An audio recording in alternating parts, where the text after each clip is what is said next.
Having to moderate panels with people who are taking actions and doing things, not just talking, I couldn't have been with a better crowd. So thank you guys for giving me the opportunity to do this. So a little bit about myself and why I'm moderating this panel that is about shaping the future of the industry. I'm really glad to see a lot of young people here because the future belongs to you, all right? If you're not going to do something about it, it's your future at stake, not just, the older generation, right? You are the generation right now. So a bit about myself. My name is Sharon, and I've spent the last 22 years of my life with bringing technology like browserware in 3D into the industry, building technology ecosystem, all right, with a big advocacy in sustainability. I'm president of the Singapore Fashion Council. I also chair and host on a panel of sustainability.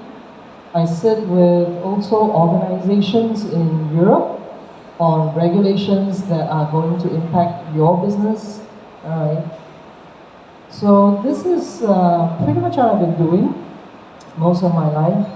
And now I am going to introduce our very esteemed panel. Some of you have been here in the earlier sessions to hear them, all right? So I'm going to go through it very quickly.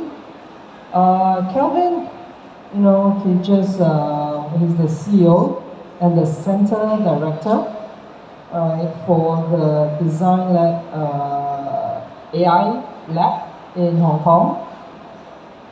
I think AI Lab is a very interesting platform, very unique in Asia, and I don't think you can find maybe another organization like AIB Lab.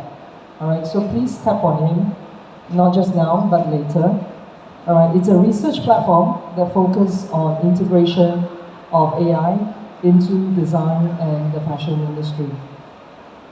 I consider Kelvin a bridge between the AI tech, computer vision, all those techie stuff, and the industry. All right, that's why I consider him a bridge. All right, and he spent 2 decades in research, all right, that shapes the future. I think this is very rare. And then now, in the last 5 years, right? 5 years to be able to now take 2 decades worth of research and bring it into commercial in various form applications that helps the industry. I think that's really amazing. I consider you a man of learning because I just found out that you learned ballroom dancing a month ago. All right, and you said you're going to continue ballroom dancing as well. So you are a man who learns. Okay. And then we have Kiki, all right, from Covation Biomaterials. Covation is based in the US and is a leading innovator of bio-based sustainable solutions across industry. So materials, would you consider them materials or polymers? Polymers, right? Polymers that can be used across apparel, cosmetics, food, and packaging. Kiki is Covation's marketing and channel manager for Sorona Polymer, and it's a high-performance polymer for athleisure, sports, and outdoor wear. Right? You describe yourself on your social media as an advocate for a sustainable future. Kiki, I think you found the right company to work for. It sounds like you are in a job that you will not change as well. It fits with your life purpose of making sure the future is shaped well.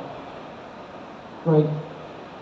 And then, last but certainly not least, we have Erica, who is the project manager for the Hong Kong Research Institute of Textile and Apparel, and an organization very well known for almost 2 decades on research work that targets on sustainability and the social goal for the industry. Some of you who were at her early earlier presentation would have seen kind of the research work that they have done on sustainability, taking both post-industry waste, full garments, recycling it back into materials, fibers, that in fact I was surprised to learn that nylon, recycled nylon, is actually better for the human health than virgin nylon. That's pretty cool. So I know that Hong Kong retail research in many areas, including the thing that the microplastic degradation, all right, and also an interesting project that you guys have is that they are also product experts, all right, meaning they make one of their product was a bra for patients who have undergone mastectomy, among many other innovations. This is truly quite impressive, right? Erica is the project manager over research, testing, evaluation of all this functional textile, and that includes the microplastic and the passive cooling textile, right? Great. So you have a panel that I hope, I'm going to ask all the questions that I want to ask, all right? But I'm going to give you guys time to also ask questions because you have truly people who have spent 2 decades. So together, between the 4 of us, we have 80 years of experience, trying to shape the future, at least to where the future is today. And we're going to collaborate with all of you out there. So between all of you, we have, I think, about 1,000 years of life, all right, to make changes in this future. All right, to start off, I'm going to set the stage. I'm going to ask, all right, a very obvious, but maybe less obvious for them, all right. For people who have spent 2 decades of your life advocating for sustainability, I want to ask you personally for yourself, why are you still doing it today? Why is this so crucial for the global fashion industry today, to do things sustainably? And what does that sustainable future, in a small way, what does success look like? And why is it so crucial? All right? I will start from the far end, and then we'll bring it in. Hi everyone, and thank you Sharon for the kind introduction. Well, to me, a sustainable textile future, look what it looks like. For me, it's like zero inventory. What does it mean? It sounds really crazy, right? Zero inventory. But what I think is that zero inventory means that we use less resources and reduce the overstocking in the warehouse. Because companies are actually wasting money on storing the overstock. If we could all achieve zero inventory, it means that we use as little as we need and waste as much as we overspend. I think this would shape the future sustainable for the textile industry. Zero waste, zero inventory. So you guys can take it back and use it as your criteria for change. Next. Yes, hi, good morning everyone. It's Sticky here. Thanks for the introduction. It is a great honor to be here to share all sorts of ideas and from experts in different fields. So I believe we're going to have a good discussion on how we can collaborate to create a sustainable future. So I think why is sustainable fashion important? Let me start with some factors. That the fashion textile industry consume about 10% of the carbon emission of the world's total. And we use that about 1.3 trillion kilowatt of energy in the world. And we produce about 92 million tons of textile waste every year.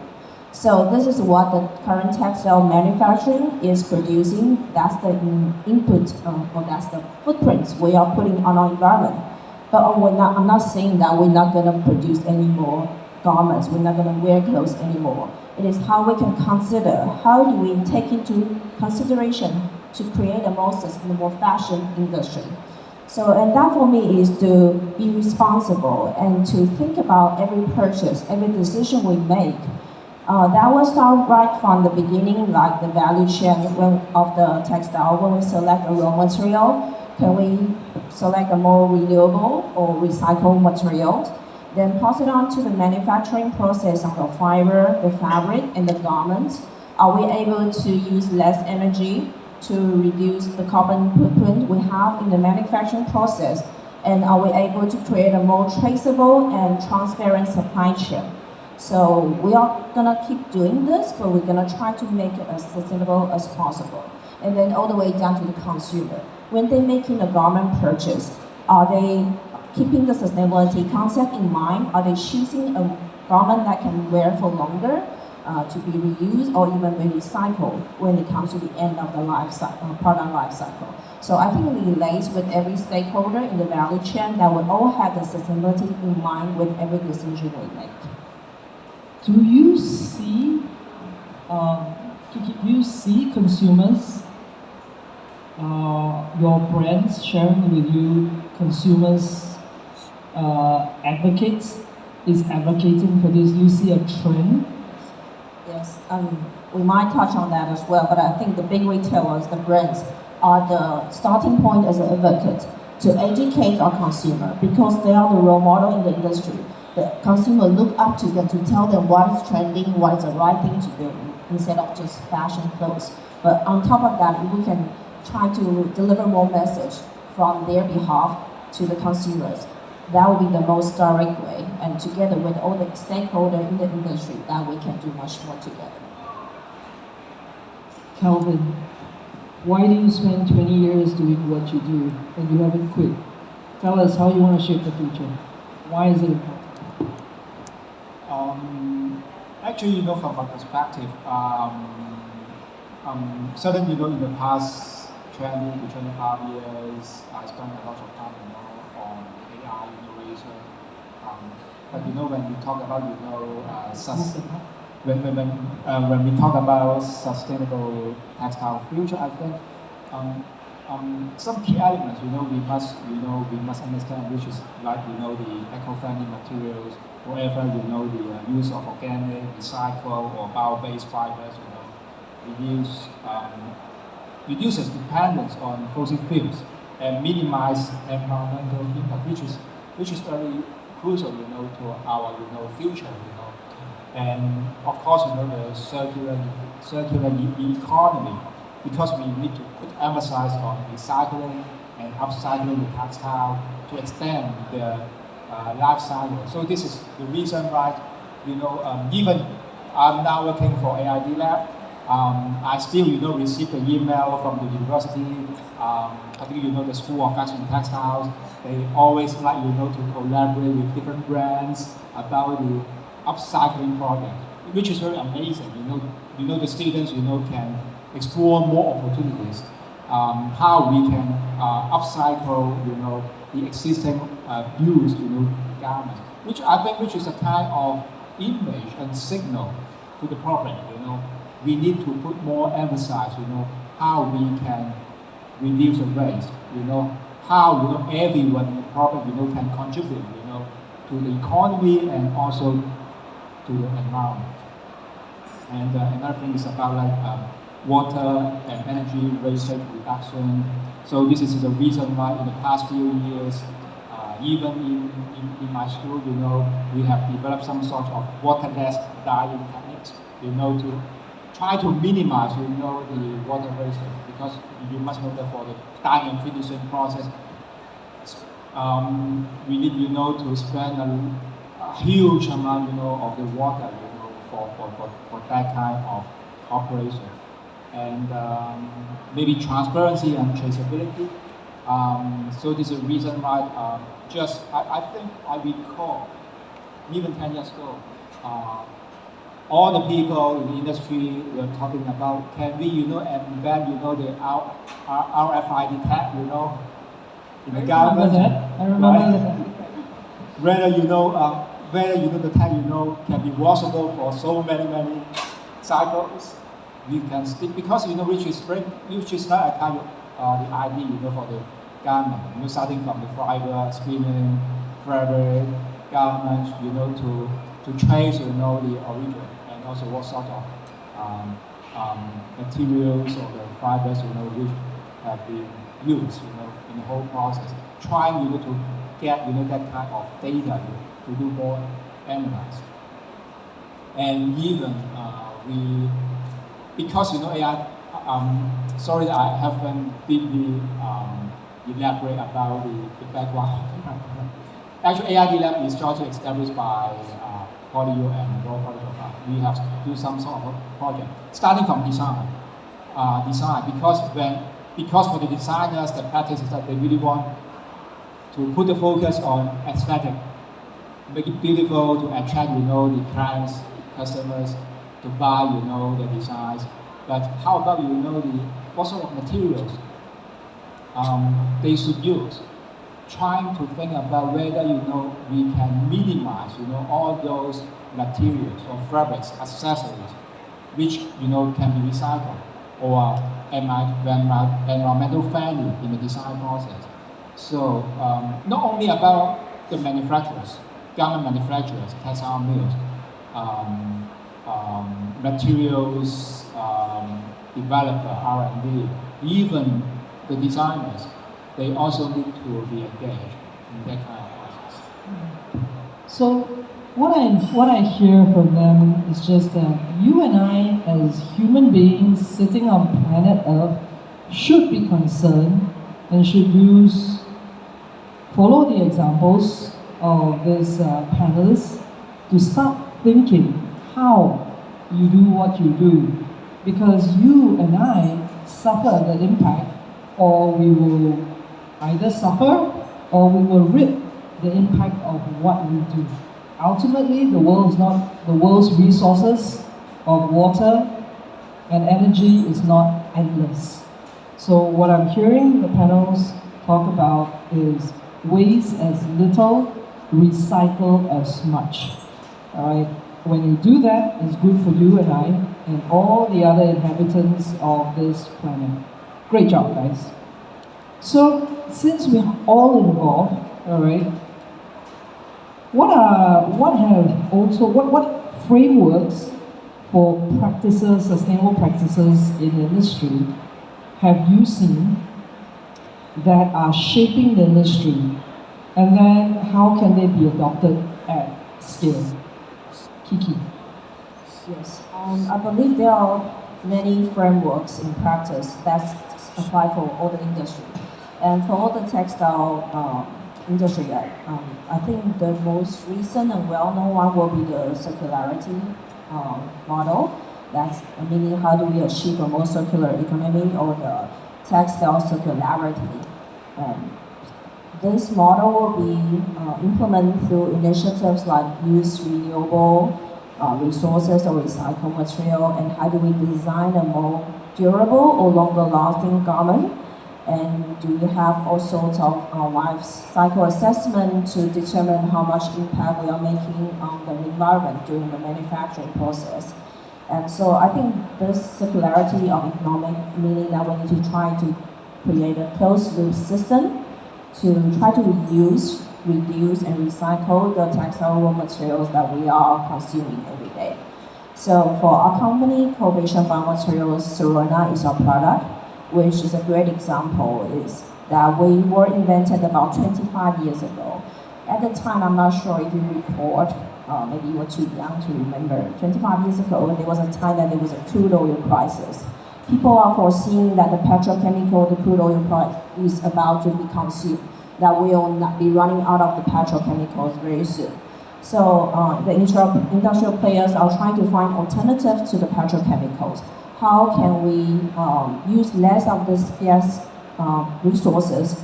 So that's when Sorona was born. We take the plant source, we take the starch sugar from the natural plant and use it as our resource, and through the biotechnology that we create the Sorona polymer, which is used less petrochemical base and we produce less CO2 emission during the process and to use less energy as well. So this is one of the innovation we have, trying to improve the circularity of the economic, and we are reducing the energy, we are reducing the impact on the environment, and which can also be recyclable post-consumer use.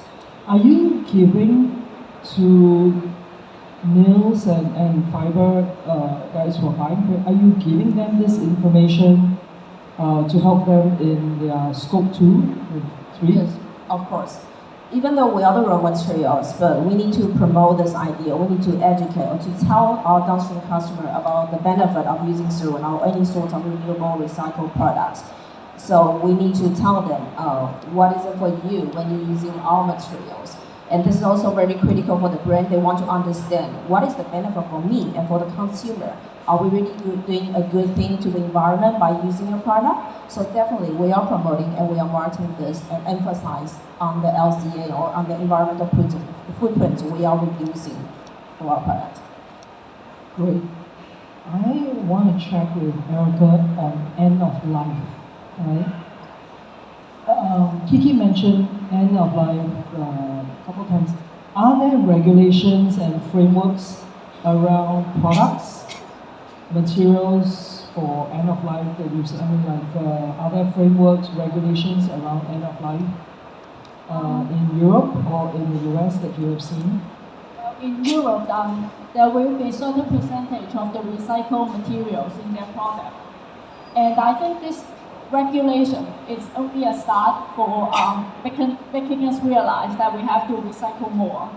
I think what's important is that transparency along the supply chain is important, because companies worry, what they can do to actually achieve a sustainable textile future. But I think transparency could help the company to see what's available there, what technology they can choose from, so that they could link up the tech company and textile mills together to produce sustainable textiles. So I think, and the drive is from within instead of regulation asking you to do so. Okay. Well, the thing is that we all know it's the right thing to do, but unfortunately we somehow have to. I say this all the time, right? People change when you put a carrot in front of them or you put a fire behind them, right? So regulation is kind of the carrot a little bit and also the fire to move things along. So end of life regulations are basically moving along and will affect all of Asia. Right? Yes, definitely. Okay, great. So, is this regulations enough? Or more examples, certification, is that the right way to drive change? Do you see more coming to push change? Regulation is good to start, like you say, is the fire at the back and you are chasing the carrot. But and certification is actually controversial in the sense that it actually increased the budget for the cost of the company. So I think by putting everything on the table and we discuss together, I think it's a better way to actually drive the sustainable change. So we talk to each other, discuss what's the obstacles we have, and together we could overcome a lot more. I want to ask Kelvin this. We have maybe in the midst small designers up to big manufacturers, big mills, large manufacturers, and then we, all this, everyone face regulations. Is it possible, to shape their operations sustainably without facing financial strain? What resource or tools are available to help them with this? Because it's expensive. Certification, regulations coming, certifications needed, it's expensive. But it shouldn't stop. what's available to help people with this type of, who are worried about cost. Everything from small guys to the big guys.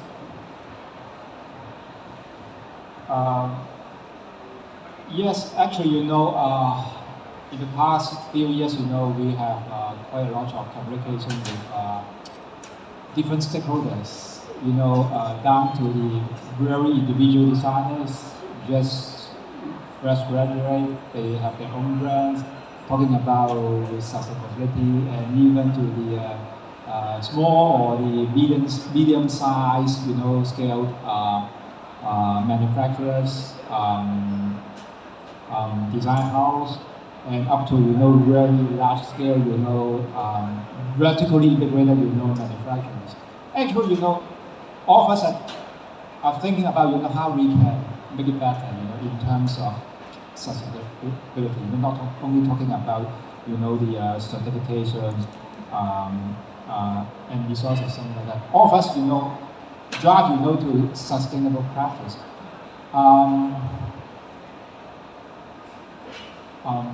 Different scale, of the companies, designers, builds, they are adopting different practices. And of course, for the companies have sufficient resources, they can do anything. But the point is, for sustainability, it covers, quite different areas. Like, the new materials development using the bio-based things, or the raw materials, and even to change the practice of supply chain, involve quite a lot of stakeholders. It's subject to the role we are playing in this game. Even though for the large scale companies they have the resources, but the point is they may not have that kind of research and development mindset, and also the manpower, the skill. So this is the reason why they always like to discuss with the research institutions like Homometer, like my universities, my center. It's like a kind of contract research to help them to develop something. But for those medium-sized or companies and the individual design house or the designer brands, they don't have that kind of resources. We need to think about whether we can create a platform for that. Trying to consolidate.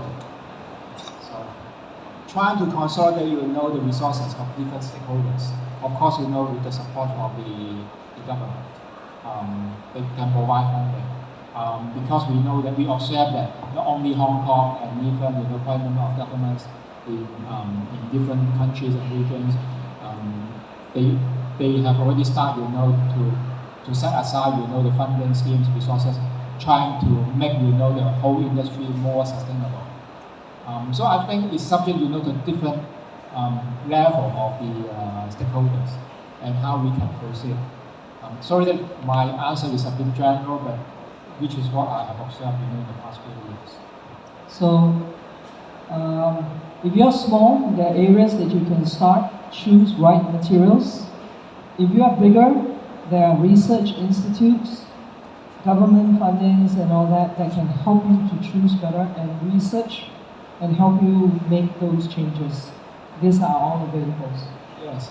For the large scale companies, they have resources, they have money, but the point is they don't have that kind of R&D, background. So this is another thing. It's impossible, for the large scale companies to recruit, a very professional R&D team on a long-term basis. And yes, this is the reason why you're still relying on the universities and the R&D centers. Okay.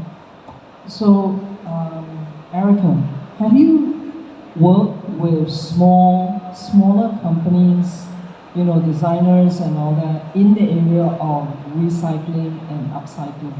Do you see resources available to them to continue to take this on, not just the big designers or big design brands and retailers? Yes, of the Hong Kong government actually has funding for SME, and you can actually apply for funding for a partnership research program. Instead of the company paying full all the costs for the research, the government actually can contribute 51% of the whole project and the technology development. I think this is a good support from the government to develop technology for the sustainable textile. That's excellent to know. Okay, let's move along into innovations that you guys have been involved in, that you've seen, and just to give an example of them, technology as AI contributed to making downstream manufacturing. This is focused on supply chain, because we have a lot of supply chain guys here. So can you share 2-3 examples maybe of innovation that is already in practice, Kelvin, that is driving less waste for manufacturing, and maybe I can repeat, what I understand, talking. I think there are some people who are not here. Yeah. Good. Actually, a very good example is using AI for fabric inspection.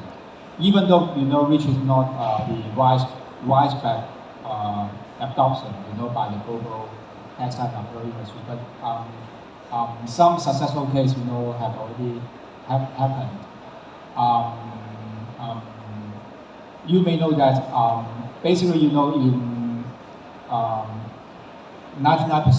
of the textile mills and garment manufacturers in the global industry, they still rely on human, to inspect, 95%. I would say 99%. 99%. Okay. Of the factories, wherever in Vietnam, China, Cambodia, Bangladesh, they still use, human to do the fabric inspection. On two phases, like before the textile mill deliver, the fabric rolls to the garment factories, they need to do, of course, 100% inspection to see whether, they can meet the standard before they pass, the fabric rolls, the whole batch of fabric to the garment manufacturers. And then once the garment manufacturers receive the fabric batch, they do another 100% inspection again. Maybe sometimes a random checking is subject, to the requirements of the brands. And anyway, defects already happen, right? You're still checking the same defects. Yeah, just need to check. And then quite number, at the end of the day, maybe quite number of substandard fabric rolls or quite number of substandard garments produced. And then at the end of the day, if we do nothing on recycling or upcycling, at the end of the day, all these substandard things, will go to the landfill, right? So what we are now doing is that, which is, one of our successful stories, which is to develop the AI inspection system for textile materials and also the fabric inspection, trying to identify the defects as early as possible. Even though we can do something, using AI on inspecting the finished fabric, it's still okay, because for those undetected defects going to the downstream operation, which will further create more, wastage, whatever, the utilities, extra, fabrics and materials, to compensate, for those substandard garments. This is one thing. Another thing is about, whatever the weaving or the milling machines. We come across quite a number of large-scale textile machinery suppliers. Not only, the woven fabric, and also the knitted fabric machinery suppliers. They have tried, to attach, the industrial cameras, whatever the CCD cameras or the night scan cameras on the weaving machine, and also the warp knitting machine, trying to identify the defects as early as possible. Once the defects can be detected, they stop the machine. No more, substandard fabrics, will come up. So I think to a large extent, that kind of practice whatever the gray fabric, before dyeing and finishing, and also the finished fabric. The whole industry are trying to minimize the waste at this point. And so this is one thing. Another thing is about the whole supply chain system, which is not my case, but like you may know Sarah, right? They have done a lot on data analysis. They have tried to implement different AI models to analyze the buying behavior, the purchasing behavior of the customer, trying to do more effective and efficient replenishment, trying to make the inventory levels at minimum. No more extra garments to be produced by the suppliers. So it seems like these are the two very critical. I would say maybe the good cases to share with the industry how we can make use of AI, trying to minimize the waste. So companies, large retailers or brands like Zara, it's already connecting their front-end consumer buying quantity or buying behavior to their back-end supply chain orders in order to not buy as much. I don't think so, because even for that kind of fast fashion brand, they want to create more styles, more products, try to attract the customer to buy. But at the end, because at the end, if for those not very accurate forecasting, which will make more substandard garments, I think they will also consider about this. Because to a large extent, even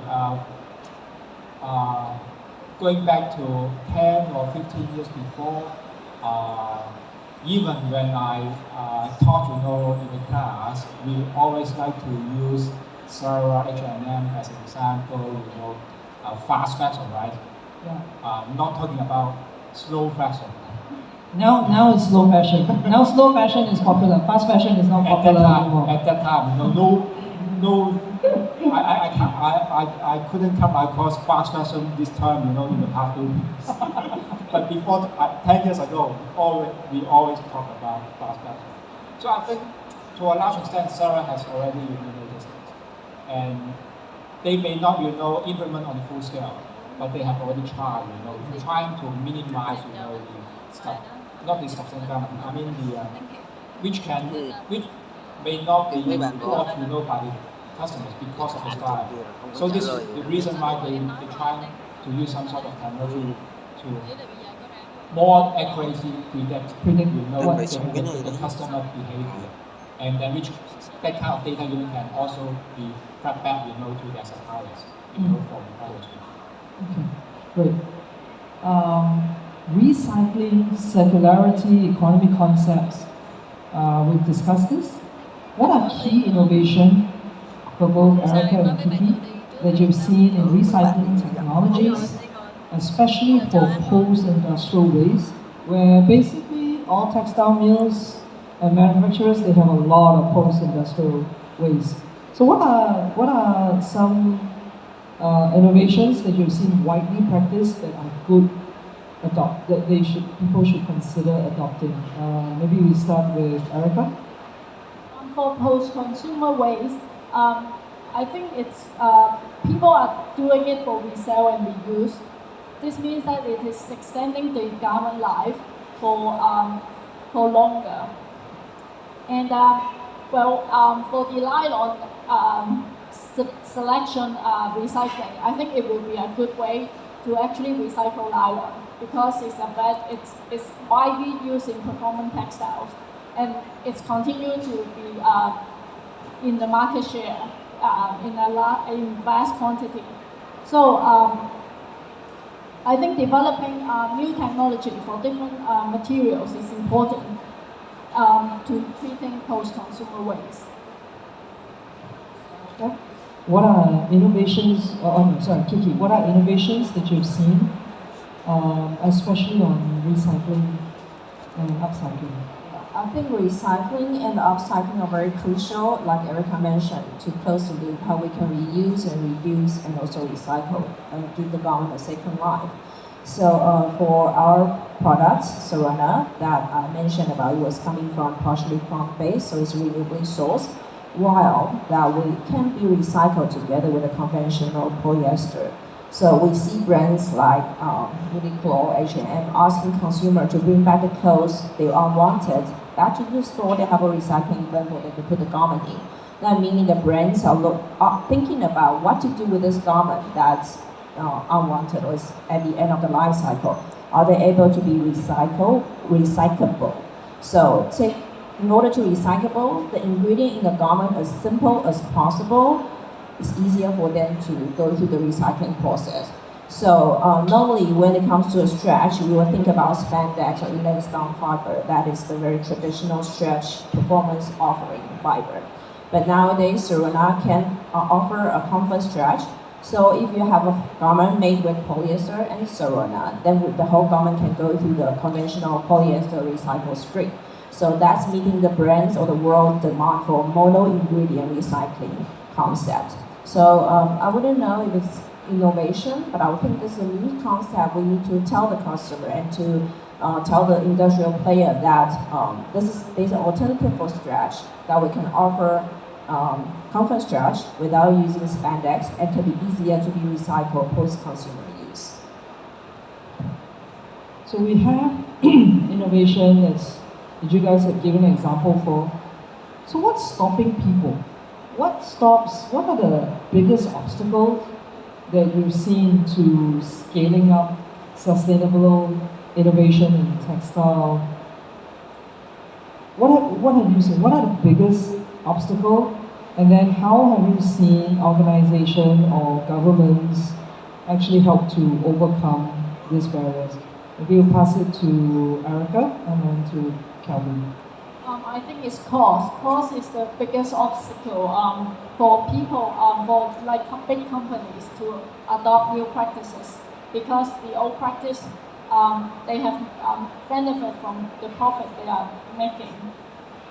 And I think like companies like Professor Wong's AID Lab in Hong Kong Retail is actually a good way to bridge the company and government, the policy-making organization, and the tech company to actually show that innovation doesn't necessarily mean that it's extra cost.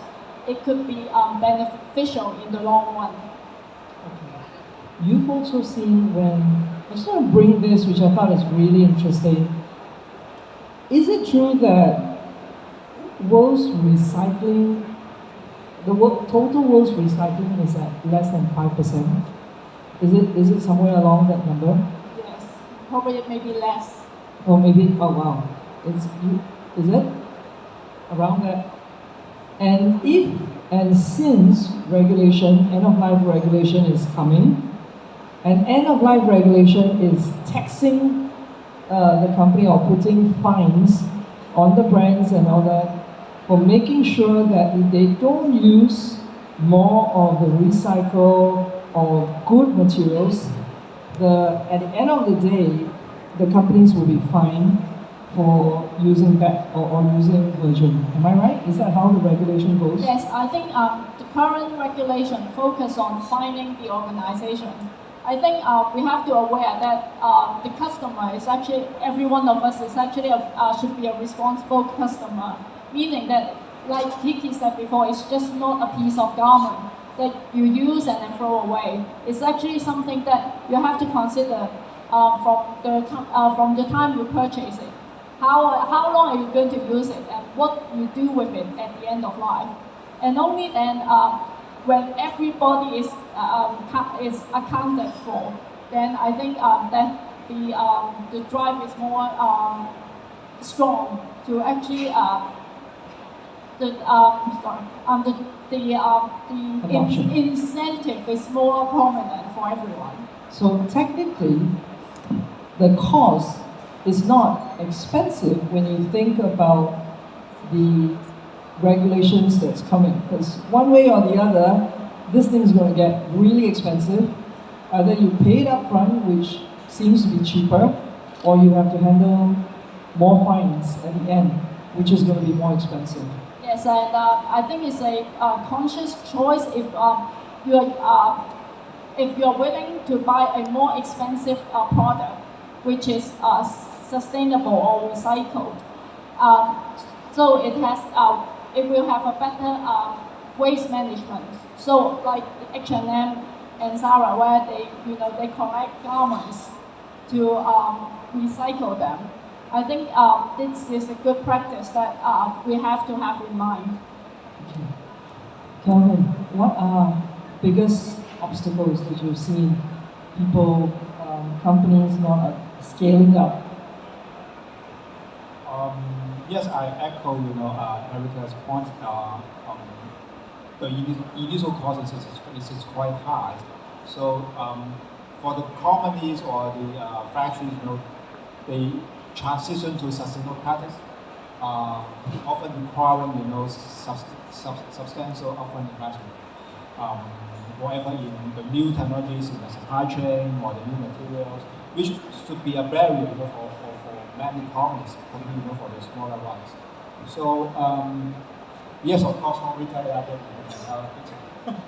but it's still the governments and industry organizations, particularly about the trade associations, they can offer some sort of financial incentive, like the grants, subsidies, low interest loans, to ease the financial burden. I think it's like a kind of collective effort instead of just one company or one government. They can change. I think it's impossible. Another thing is about another obstacle is about like the consumer demand and perception. Despite growing awareness of sustainability in the past few years, and I still observe that quite a lot of consumers, they always prioritize cost and also the style of outfit. Maybe sometimes I always put this as the priority when I buy the apparel item. So it's still like a kind of education process. But I'm sure that quite a lot of brands they have already launched the marketing campaigns, trying to present themselves to be a sustainable brand, environmentally friendly, environmental friendly, oriented, trying to present that kind of images. And to a large extent, they really want to maximize the resources to not maybe the whole batch, of the apparel items, maybe part of them, to maximize the number of their product lines, to be more sustainable. Whatever, like using the sustainable materials, or try to implement some campaigns for collecting the used garments. So I think most brands are struggling with it. Yes, to try to educate the consumers. Okay. We've been focused on companies. Companies are made of people, right? We know that sustainability, when we shape this future, we're doing it for people, and people will flourish if sustainability is well adopted and scaled, right? So, what is the advice you will give to people who are working in companies, all right, on how they can help or influence, be part of this? How can they influence the adoption? How can they influence how each company develop maybe their unique selling point? How can they influence it? What can people do? If it's all about people, how do we help people? What's the advice you will give to people? Don't be afraid. It's quite hard, to address this question. I think it's still in the mindset, of each individual, right?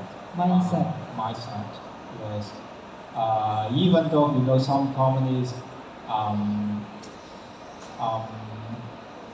they did a lot, on maybe the company mission. Company mission. Vision. Are the key direction of the company in the future, for the development. Let the staff, employees to really understand, the vision and mission of the company, sustainability, right?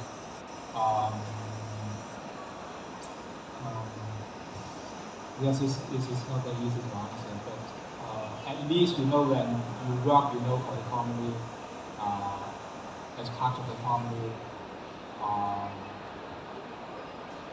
we need to share, the same value, with the company. Otherwise, it's quite difficult, to proceed. Maybe, even though the company may launch, so many projects about sustainability, whether at the end of the day, whether that this project, can be sustainable. It still, relying on human, on the staff. Whether they have share the same value, which is very important. Otherwise, which is just on superficial. Maybe okay, I do it maybe just for a few months, but how about after a few months? Because I have actually experienced quite a number of consultancy projects with the industries before, and whether the project can be successful is still on human cooperation, engagement, involvement of the staff and employees. So I think it's the same as this is the same case if the sustainability related projects. Yeah, I must echo what Calvin. I think it starts with the mindset because we are human beings. We have immediate needs and we want to see the result to generate. We need to make a living.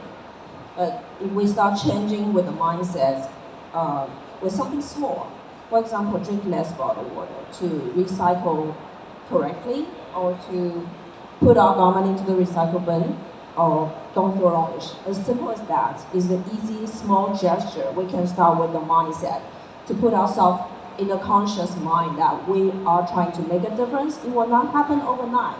But starting from our mindsets, we can change the attitude and how we see things, how we can reuse and reduce and recycle more. From there, maybe we work for a company, an organization which has the same goal, the same vision as we do. Then leverage their power. We can join the force, and we can work with industrial players. For textile, we can work with large brands, large retailer, Nike, Adidas. They all have the immediate sustainability metric, the goals they want to achieve. So we form a collection together with government's tax incentive, United Nations SDG goals. We have all sorts of resources. We just need to start with something small, and together we can form a force, a collection, to make a bigger difference in a sustainable world for everybody. Erica? Talk to each other. I think this is one of the simplest ways you can actually Talk to each other. Yes, because it means knowledge sharing. One company does it successfully, so the other company doesn't have to make the same mistake again before they adopt to the new technology or new practices. So I think exchanging knowledge is important to change the mindset, like Professor Wong and Kitty said. So I think as simple as talk to each other, come to the fair, listen to the panel. I think it's at the end we are all facing the same problem, and I think we will all benefit from discussion and exchange ideas. Great. Now I'm gonna make, you guys heard a lot, and questions from the audience before we kind of wrap this up. We have 5 minutes before we wrap this up, so questions from the audience?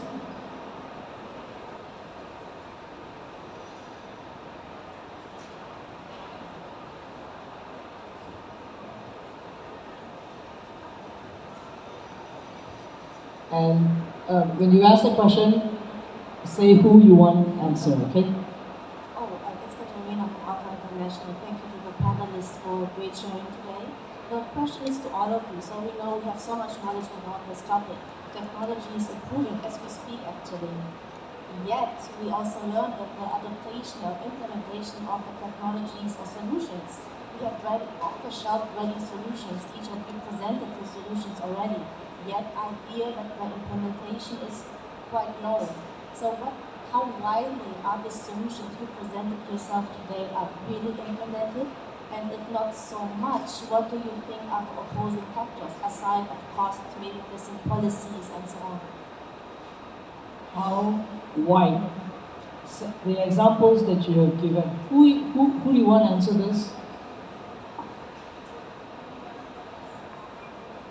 Kelvin? Yeah. All right, Kelvin, you're on the spot. Did you hear the question? The question? Yes, Yeah. It's really a very good question. Actually, I'm facing this because even we like hungry, AI, but actually we have experienced, I think the same situation. Even though we have developed a very good technology, but it takes time. It takes time, for industrial trial, so which is very critical. Because when we really need to make, the innovations, which the first thing is that which must be scalable. Otherwise, we don't need to talk about, commercialization. How we can encourage, the manufacturers, to adopt, the technologies. So, industrial trial is quite crucial. Because in this process we can get the response and feedback, from the users, how they respond to that kind of technologies. Even though we can pass, the industrial trial, in my experience, another things happen.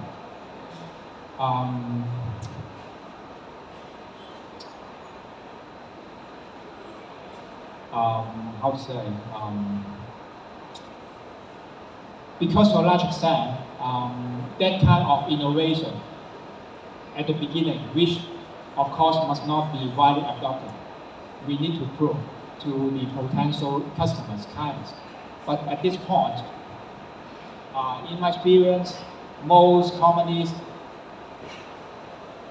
to a large extent, they are not really confident. They don't want, to pay the whole price to adopt it. And then, so I really want to try. So please, reserve a machine or reserve a system for them, to spend a few months to try to prove it. So this is the reason why, because in a very common situation, we can't produce that kind of innovations or products, in a massive scale. So that's why which make the system or the innovation adoption is very slow. The progress is very slow. So this is the situation which I think maybe Hongkong and the other have experienced this kind of problem, like the other R&D centers. Because for the companies, private companies, even of course they can develop their own technology by themselves, but which may not be shared, with the others companies, in the industry. So it still relies on those, R&D center funded by the government, and we are trying very hard, to do this, but it is the difficulty, we are facing for innovation and system widely adopted, by the industry. I'm going to wrap this up and I'm going to say this. there's never a good time to change. But if you don't change, it's not good. Alright? Listen, there's never a good time to change. Change requires us to take the steps of adoption. It requires investment into people to start learning. It requires investment into technology, processes, models. But when you look at how fast the world is changing, and when you look at regulations that is going to come in a few years, if you're not doing it now, it's not good for business because you're not prepared. So I would say, being in the tech field on technology and the fashion industry for so long, I would say this: there is never a good time, but if you don't start doing something, it will not be good for you as well. It takes time to do everything, but the people's gotta start being developed. You gotta continue to see and share as they come to exhibitions and they talk about it. You gotta keep learning from the insights of your panelists and more. And then from these insights, I think you have enough to be able to take small steps to jump in and see how. The industry, I think many manufacturing process, everything from orders to manufacturing process are not good. That's what we started with. Very poignant. Erica is spot on when she said this. Success for her would be a world where there is zero waste. And zero waste come from thinking about how we do things today, which is wasteful. I will wrap this up with your starting statement because I think it's so powerful. All right. Thank you very much, everyone, for your time. And thank you, panelists. I know these are not easy, but I have high respect for people who spend 20 years and still want to keep doing this because you want to keep shaping the world. So thank you for doing that for humankind. Thank you, guys. Thank you, Sharon.